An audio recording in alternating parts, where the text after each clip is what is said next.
Ngapain juga harus dipertahankan? Apakah takut anggaran-anggaran kebijakan-kebijakan kementerian ini akan hilang?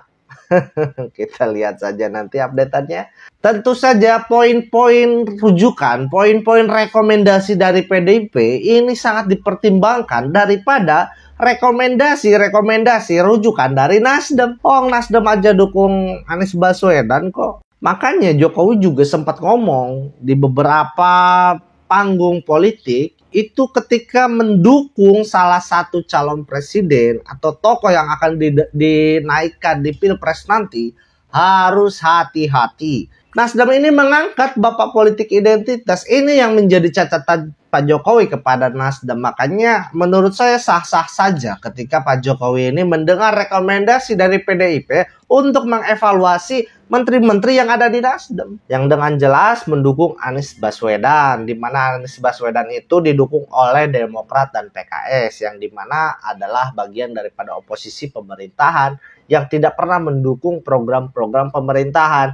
Jadi udah jelas jangan lagi mengelak Partai Nasdem. Menurut saya Nasdem juga harus dewasa, harus menjadi politikus yang bermartabat. Kalau sudah menyatakan sikap mendukung Anies Baswedan dan berada di luar pemerintahan, sudah keluar saja dari kementerian.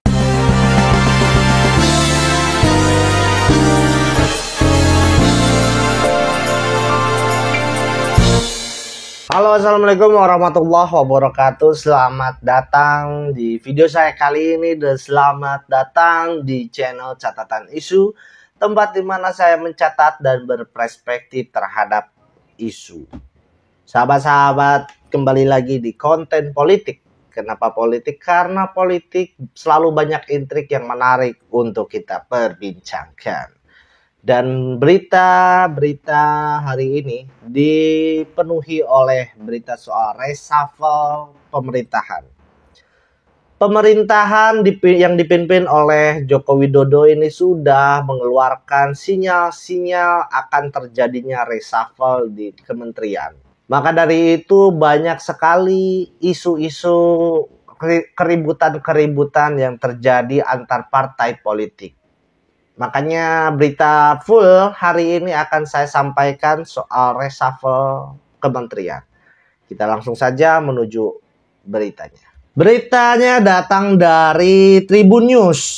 Isu reshuffle kian menguat, siapa saja sosok yang dinilai berpotensi masuk kabinet menjadi menteri. Nah, saya ingin memberikan konteks yang jelas soal berita ini.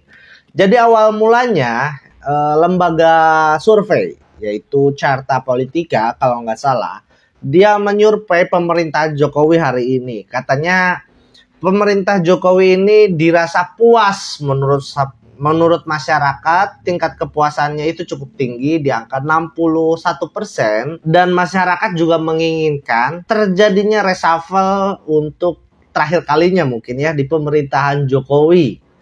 Itu adalah survei yang tinggi menurut Carta Politika dibanding tidak melakukan reshuffle. Jadi kalau nggak salah di atas 60% juga untuk tingkat kemauan masyarakat terhadap reshuffle terjadi. Nah, ketika survei itu dipublikasi oleh Carta Politika, banyak media yang menanyakan ini kepada Presiden Jokowi. Sehingga Presiden Jokowi berstatement, nah, di sini nih, usai meresmikan bendungan di Kabupaten Bogor Jumat, Presiden mengatakan bahwa reshuffle tersebut mungkin dilakukan.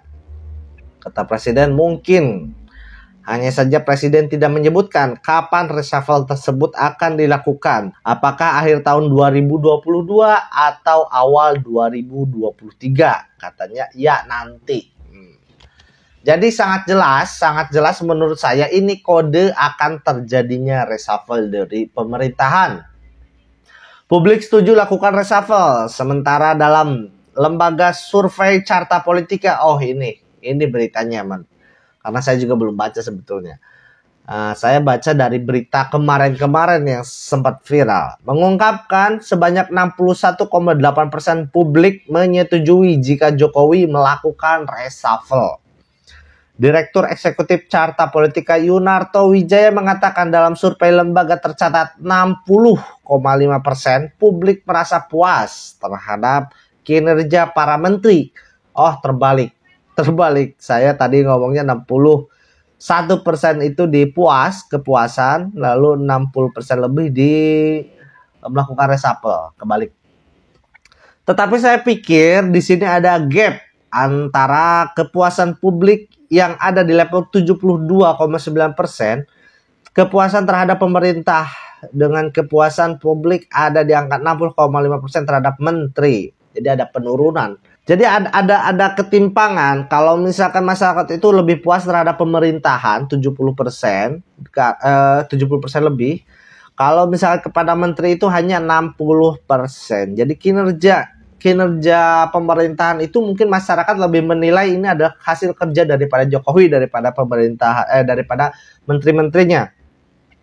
Ini menjadi catatan katanya untuk reshuffle lah ya, menurut saya. Saya pikir ini yang paling penting buat jadi PR buat Pak Jokowi.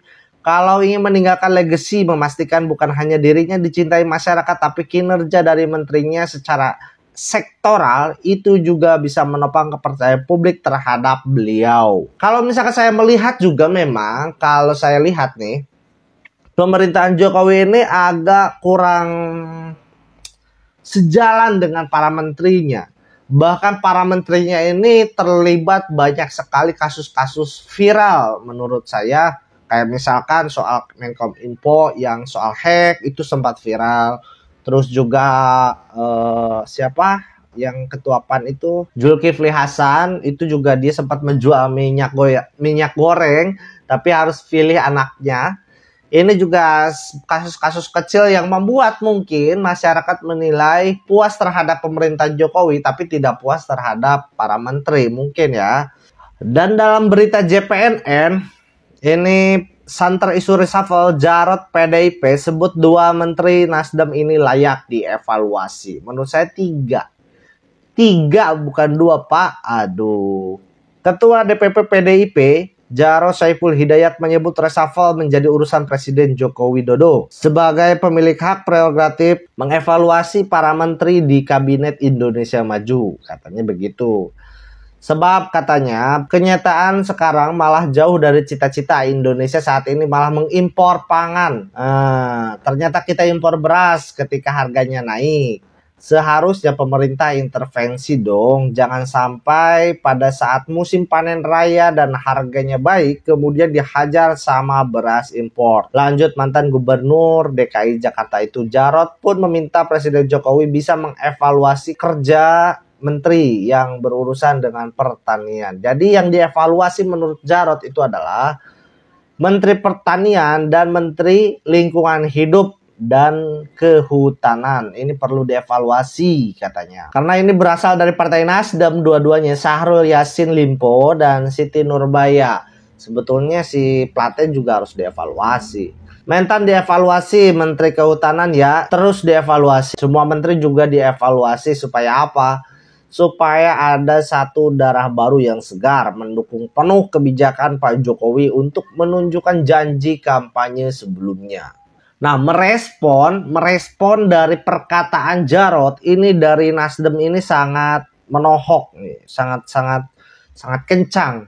Nasdem permalukan Jarod setelah singgung Syahrul dan ikut campur reshuffle kabinet PDIP juga. Nah, Jarod ikut menyoroti 2 kinerja ini yang tadi ya. Saya kira evaluasi menteri itu bukan kerjanya PDIP ya, tapi Pak Presiden. Ini kata dari Bestar, orang Nasdem.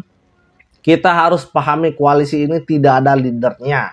Jadi menilai kinerja kabinet Jokowi kita serahkan saja ke Pak Jokowi sebagai presiden.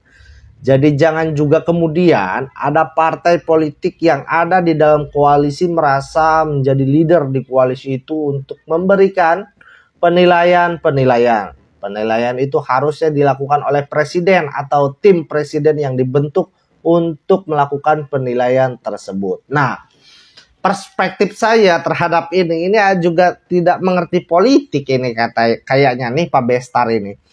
Kita ketahui Pak Jokowi itu adalah kader PDIP.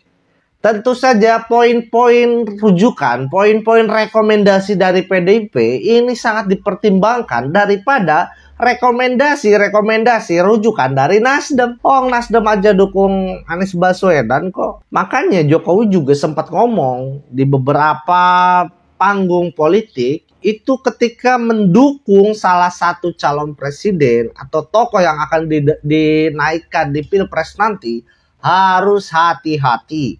Jangan sampai politik identitas ini akan terangkat lagi. Jangan sampai SARA, jangan sampai ras itu dijadikan bahan politik lagi.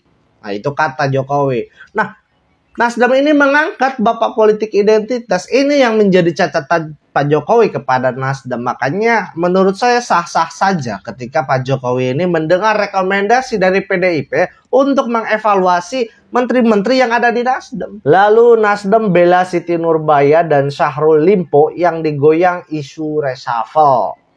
Ini menurut Ketua DPP Irma Caniago.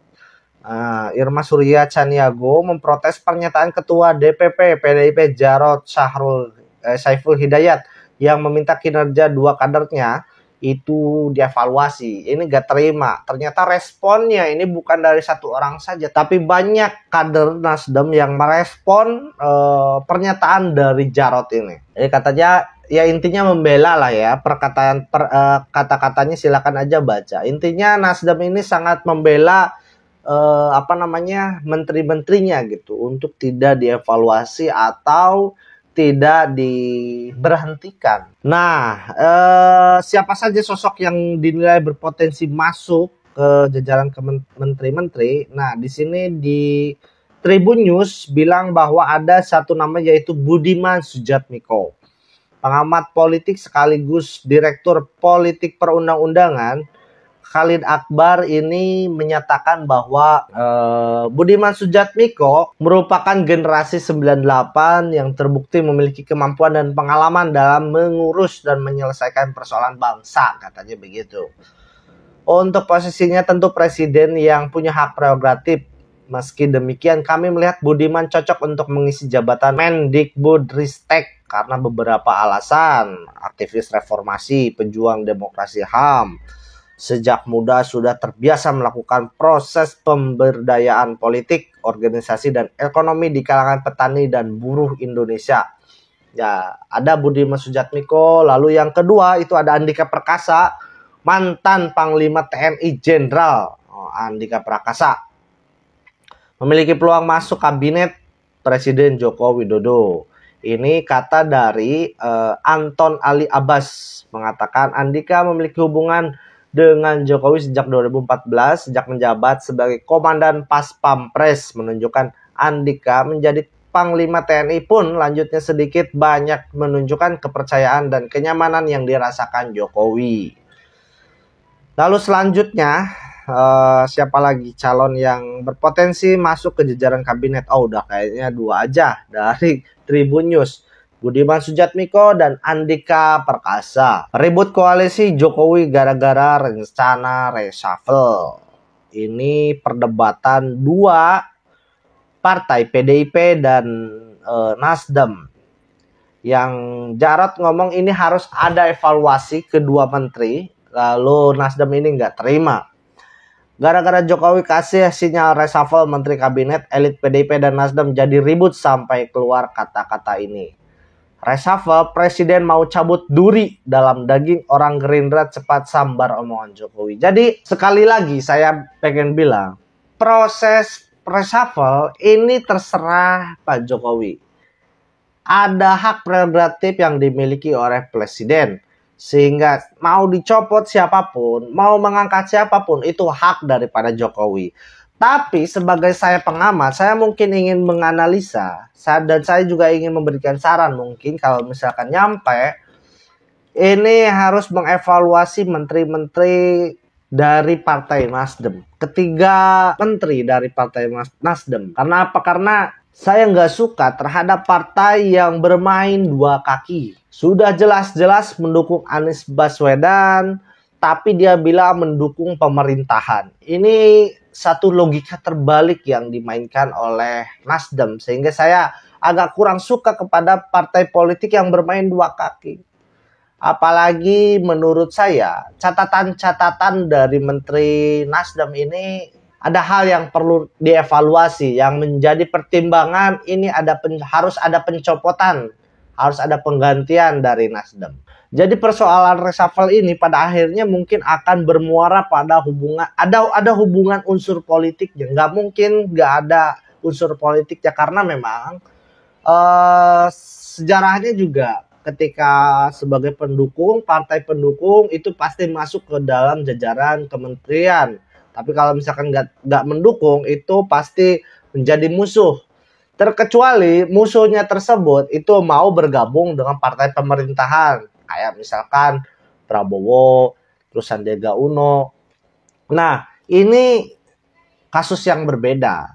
Kalau misalkan tengah perjalanan, akhir perjalanan itu keluar dari partai pemerintahan atau partai pendukung yang sekarang dilakukan oleh Partai Nasdem yang dengan jelas mendukung Anies Baswedan, di mana Anies Baswedan itu didukung oleh Demokrat dan PKS, yang dimana adalah bagian daripada oposisi pemerintahan yang tidak pernah mendukung program-program pemerintahan.